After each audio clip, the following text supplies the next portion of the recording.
की मोल कर रहे हैं जी? की हाल चाल है? जी 120 पुट्ठे 1,20,000। हाँ जी टोकड़ा ने सारियां? हाँ जी टोकड़ा 1,20,000 रुपया फी पुट्ठा। हाँ जी मोबाइल नंबर हैगा तुहाडा? हाँ जी टोकड़ का ही काम करते हैं तुसी? लियारी का जी टोकड़ का केड़ा इलाका अपना?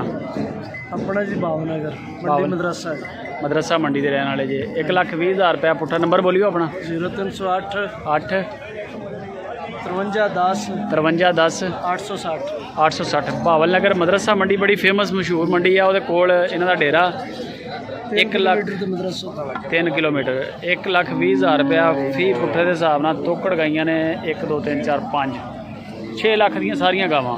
इदां सारियां गावां 6 लाख दियां। सिमन वगैरह करवाने वाले बंदे जेह्ड़े आ वो बेहतरीन आ। बाकी काटू का तुसी वैसे काम करना होवे इन्हां नाल कर सकते। तो लियारी भी लभदी ताजी सूई मर्जी डंगर लवे जिद्दां दा चाहिदा लभ जाएगा। लियारी लवे ए जी क्रास वैड़ियां ने दोने ते ए तीसरी आ गई। रेट पांच वैड़ियां कोई नहीं देगा जो आप देते इंशाल्लाह। गोशत का भी रेट है बल्कि समझ लगा 40,000 मन पै जाना है। गोशत मुनासिब रेट से है। ठीक हो गया भाई माल भरा दसोगे तो फिर ही है। ਮੁੱਲਾਂ ਰੰਗੇ ਮੁੱਲ ਹੁੰਦੇ ਨੇ ਕੋਈ ਲਾ ਲੇ ਕਿ ਸਾਡੇ ਮੁੱਲ ਤੇ ਤਾਂ ਕੋਈ ਲੈ ਕੇ ਨਹੀਂ ਜਾਂਦਾ। की फिर भी डिमांड की कर रहे हैं? ਇਹਨੇ 140 या कि 40 सोन वाली सूई हुई है।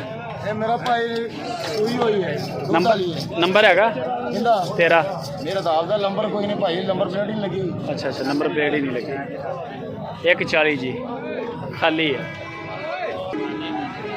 की मोल कर रहे हैं ਇਹਦਾ? 1,65,000। दुध की थले है ये? 2-2 किलो 2-2 किलो 4 किलो दुध